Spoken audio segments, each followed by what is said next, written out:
एक घने जंगल में टोनी अपनी बेटी टुनटुनी के साथ रहती थी। एक दिन टोनी की बहन की मौत लंबी बीमारी से हो जाती है। तब टोनी अपनी बहन के घर जाती है। माँ, मुझे छोड़कर तुम कहाँ चली गई माँ? मैं अब किसके सहारे रहूंगी माँ? अच्छा होता आप मुझे भी अपने साथ ले गई होती। बेटा, तू अकेली नहीं है। आज से मैं तेरी माँ हूँ। मैं तुझे अपने घर लेकर चलूंगी। टोनी चिंकी को लेकर अपने घर आती है। बेटा, तू किसी भी चीज की चिंता मत करना। यहाँ तेरी बहन टुनटुनी भी है। तुम दोनों साथ साथ रहना। मैं तुम्हारा दाखिला भी टुनटुनी के स्कूल में करा दूंगी। हाँ चिंकी, तुम चिंता मत करना। मैं टुनटुनी तुम्हारी बहन हूँ। आज से मैं भी तुम्हारा ध्यान रखूंगी। जल्द ही चिंकी पूरे घर में घुल मिल जाती है। टोनी टुनटुनी से ज्यादा चिंकी पर ध्यान देने लगती है। एक दिन टोनी किचन में खाना बना रही थी। माँ, खाने में क्या बनाया है? मुझे बहुत जोरों से भूख लगी है। रुक जा चिंकी, मैं अभी तुझे खाना निकाल कर दे रही हूँ। चिंकी किचन में पड़े चाकू को उठाकर उससे खेलने लगती है। तभी उसका पर कट जाता है। माँ, मेरा पर कट गया। चिंकी, तू भी ना बेटा चाकू लेकर क्यों खेल रही थी? रुक, मैं अभी तेरी मरहम पट्टी कर देती हूँ। थोड़ी देर बाद ये ले चिंकी, मैं तुझे अपने हाथों से खाना खिला देती हूँ। टोनी चिंकी को अपने हाथों से खाना खिलाने लगती है। तभी टुनटुनी वहाँ आती है। माँ, मुझे भी आपके हाथों से खाना खाना है। टुनटुनी, बच्ची नहीं है तू, अपने हाथ से भी खा सकती है। माँ, जब से चिंकी आई है तुमने मुझसे प्यार करना छोड़ दिया है। जाओ, मैं नहीं खाती, मुझे नहीं खाना। टुनटुनी, ये तू कैसी बातें कर रही है? चिंकी भी तो तेरी ही बहन है। तू देख नहीं रही इसके चोट लग गई है। माँ, मुझे फालतू की बातें नहीं सुननी। मैं अपने कमरे में जा रही हूँ। गुस्से में टुनटुनी अपने कमरे में चली आती है और सोचने लगती है, जब से ये चिंकी की बच्ची इस घर में आई है, माँ उसी को प्यार कर रही है। आज चिंकी की वजह से मुझे डांट खानी पड़ी है। मैं इसे नहीं छोड़ूंगी, इसे सबक सिखाकर ही रहूंगी। अगले दिन टुनटुनी, तू चिंकी को अपने साथ स्कूल ले जा। मैंने तेरा और चिंकी का टिफिन पैक कर दिया है। स्कूल में लंच होगा तो तू भी चिंकी को खिला देना। ठीक है माँ। टुनटुनी चिंकी को रेलवे ट्रैक से स्कूल ले आती है।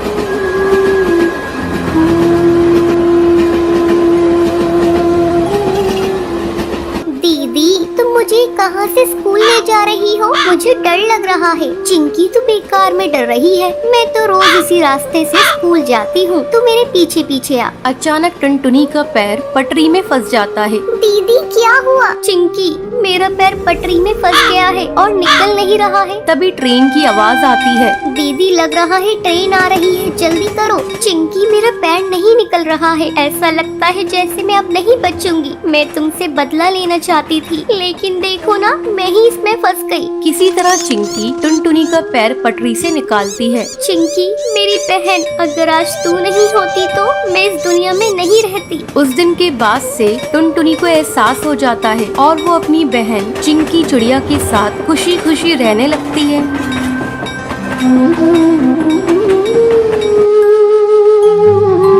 एक जंगल में ऑटो चलाने वाला बंटी कबूतर रहता था। एक बार की बात है, बंटी कबूतर रात में सवारी छोड़ने के लिए काफी दूर आ जाता है। तभी उसे रास्ते में एक चिड़िया दिखाई देती है। अरे, ये कितनी खूबसूरत चिड़िया है। अच्छा है, वापसी में एक सवारी मिल गई। पूछता हूँ उस चिड़िया को कहाँ जाना है। रुको रुको ना। हाँ चिड़िया बहन, बोलो कहाँ जाओगी तुम? जहाँ आप जाएंगे वहाँ जाऊंगी मैं। चिड़िया बहन, मैं तो अपने घर जाऊंगा। चलिए आप बैठ जाइए, मैं आपको रास्ते में छोड़ दूंगा। जरा जगह तो दीजिए, जब भी तो बैठूंगी मैं। अरे चिड़िया बहन, आप पीछे बैठिए जहाँ सवारी बैठती है। उसकी ये बातें सुनकर बंटी कबूतर को बहुत अजीब लगता है। तभी उसकी नजर उसके पैरों पर पड़ती है। उसके पैर उल्टे होते हैं, जिसे देखकर वो डर जाता है। अरे भागो, भागो रे भागो भैया। कहाँ जाएगा तू बचकर बंटी कबूतर? आज तो तुझे छोड़ूंगी नहीं। कितने दिनों बाद मेरी प्यास बुझेगी। इस रास्ते पर कोई आता भी नहीं था, अब तू आया है मेरा शिकार।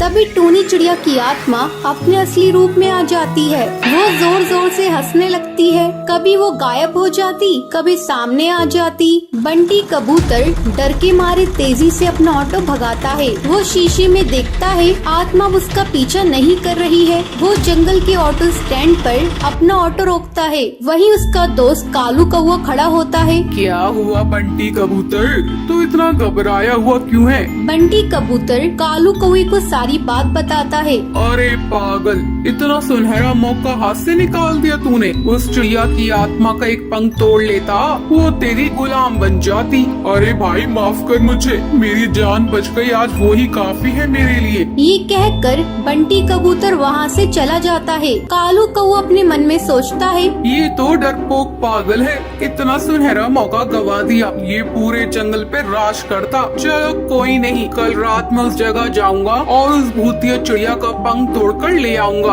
अगले दिन कालू कौवा अपना ऑटो लेकर उसी जंगल के रास्ते पर जाता है। वहाँ पर एक चिड़िया खड़ी होती है। रोको रोको ना, ऑटो रोको, मुझे जाना है। अरे भाई, लगता है ये वही चिड़िया की आत्मा है, इसका पंख तोड़ लूंगा। ये कहकर कालू कौवा अपना ऑटो उसके सामने रोकता है और उसके पंख तोड़ने लगता है।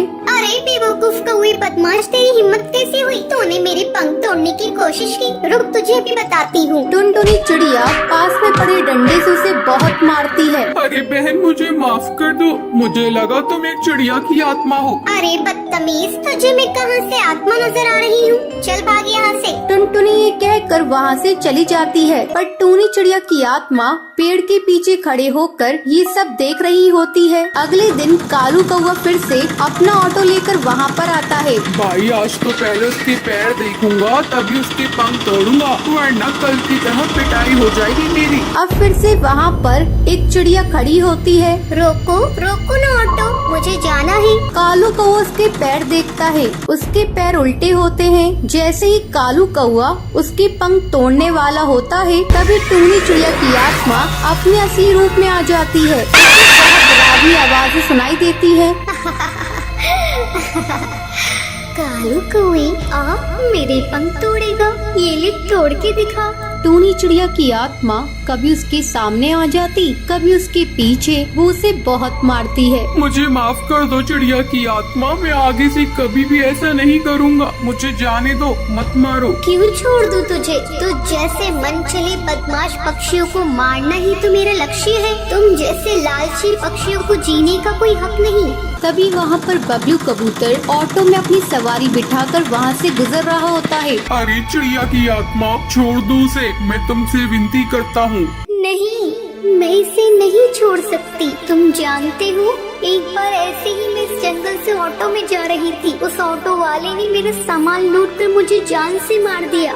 जब से जो भी मुझे लालची पक्षी दिखाई देता है, मैं उसे जान से मार देती हूँ।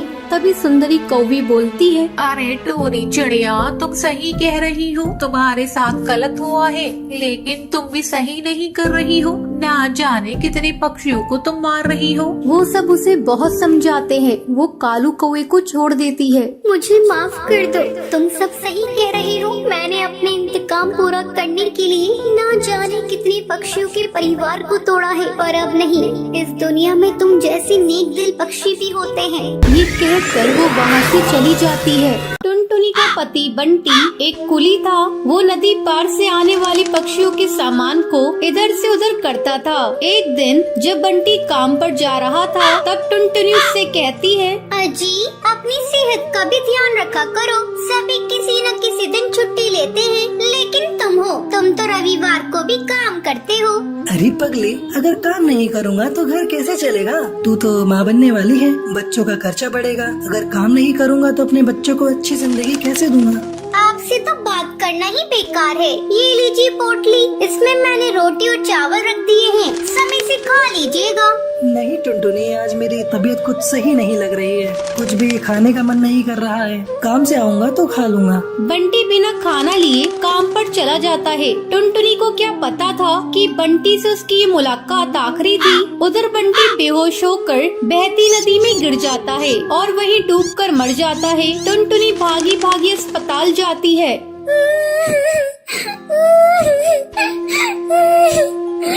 बंटी, ये क्या हो गया? सब कुछ एक पल में खत्म हो गया। अब ये बच्चा किससे अपना पापा कहेगा? मैं तुम्हें कई बार समझा रही थी अपनी सेहत का ध्यान रखो, लेकिन तुम तो मेरी बात मानते ही नहीं। अब मैं क्या करूं बंटी? समय तेजी से पंख लगाकर उड़ने लगता है। टुनटुनी एक बच्ची को जन्म देती है। एक दिन टुनटुनी के पास डाकिया एक खत लेकर आता है। अरे ये खत तो कड़कनाथ सेठ की कंपनी की तरफ से आया है और मुझे बंटी की जगह कुली की नौकरी दी गई है। मुझे अपनी बच्ची के लिए नौकरी करनी ही होगी, तभी मैं उसे एक अच्छे स्कूल में पढ़ा पाऊंगी और उसे बेहतर भविष्य दे सकूंगी। अगले दिन से ही टुनटुनी कुली बनकर पक्षियों का बोझ उठाती थी। जब भी नदी के उस पार से कोई पक्षी आता था, टुनटुनी तेजी से उन पक्षियों के पास पहुंच जाती थी। बहन जी, क्या मैं आपका बोझ उठा लूं? अरे तुम तो एक चिड़िया हो, क्या तुम इतने बोझ को उठा सकती हो? हाँ हाँ बहन जी, मैं सारे बोझ को उठा लूंगी। बहन जी, मैंने अपनी जिंदगी में इतना बोझ उठा लिए है, ये बोझ तो उसके आगे कुछ नहीं है। क्यों, क्या हुआ? और तुम ये तुम्हारी बेटी को साथ में लेकर क्यों घूम रही हो? तुम्हारे पति कहाँ हैं? वो नहीं कमाते हैं क्या? क्या करिएगा बहन जी, मेरी दुख भरी कहानी सुनकर रोज इस नदी किनारे पे कई पक्षी आते हैं और मेरी दुख भरी कहानी सुनते हैं, लेकिन कोई मेरी मदद नहीं करता। अरे तुम मुझे तो बताओ, मैं तुम्हारी जरूर मदद करूंगी। क्या बताऊं बहन जी, मेरे पति की मौत इसी नदी में डूबकर हो गई थी। उसके बाद से मैं यहाँ कुली की नौकरी कर रही हूँ। देखो टुनटुनी, जब तुम्हारी बेटी थोड़ी बड़ी हो जाएगी तो उसको मेरे स्कूल में डाल देना। मैं उसे पढ़ा लिखा कर एक अफसर बनाऊंगी। मैं तुम्हें अपना पता दे देती हूँ। वो बुलबुल चिड़िया टुनटुनी को अपना पता दे देती है। इसी तरह कई साल गुजर जाते हैं। एक दिन जब टुनटुनी अपना घर साफ कर रही थी, तभी उसे उस बुलबुल का दिया हुआ पता मिलता है। अरे ये पता तो वही है जो मैडम जी ने मुझे नदी किनारे पर दिया था। मैं तो बिल्कुल भूल ही गई थी। अब मैं अपनी बेटी को लेकर मैडम जी के स्कूल में जाऊंगी और उसे वहाँ पढ़ाऊंगी। टुनटुनी अपनी बेटी को लेकर उस पते पर पहुँचती है। आओ आओ टुनटुनी, बहुत दिन हो गए तुमसे मिले। मैडम जी, ये देखिए, मैं अपनी बेटी को अपने साथ लेकर आई हूँ। मैं चाहती हुई पढ़ लिख कर एक अफसर बन जाए, इससे मेरी तरह जीवन में संघर्ष न करना पड़े। हाँ हाँ टुनटुनी, तुम निश्चिंत रहो, मैं तुम्हारी बेटी को अच्छी तालीम दूंगी। तुम्हें एक दिन इस पर गर्व होगा। टुनटुनी अपनी बेटी का एडमिशन उस मैडम जी के स्कूल में कराकर निश्चिंत हो जाती है। उसे इस बात की खुशी थी, उसकी बेटी को उसकी तरह जीवन में संघर्ष नहीं करना पड़ेगा। तो ये थी आज की कहानी। क्या आपको पता है कालू कौवा बंटी कबूतर से चिड़िया की आत्मा का क्या तोड़ने के लिए कहता है? अगर आपको पता है तो आप हमें कमेंट करके जरूर बताएं। अगर आपको ये वीडियो पसंद आई हो तो इसे लाइक और ऐसी कहानियाँ देखने के लिए मेरे चैनल को सब्सक्राइब करना